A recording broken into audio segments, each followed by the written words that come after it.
ఒకప్పుడు ఆకాశంలో ట్వినీ అని ఒక తార ఉండేది. అది మిగిలిన తారల కంటే తక్కువ వెలుగును కలిగి ఉండేది. అందువల్ల తన తోటి తారలు తనను తక్కువ చేసి మాట్లాడేవారు. ట్వినీ చాలా బాధపడేది.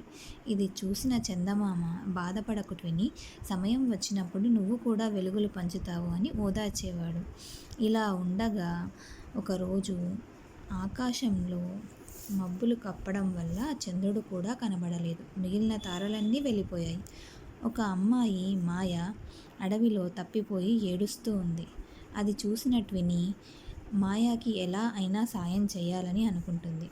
మాయా చేతిలో ఉన్న లాంతర్ కూడా గాలికి ఆరిపోతుంది.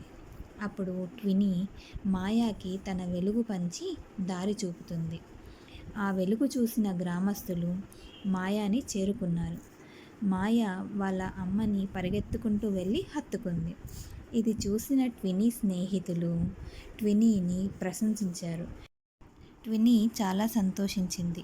కథ కనుక మీకు నచ్చినట్టయితే లైక్, షేర్, సబ్స్క్రైబ్ చేయండి. Thank you.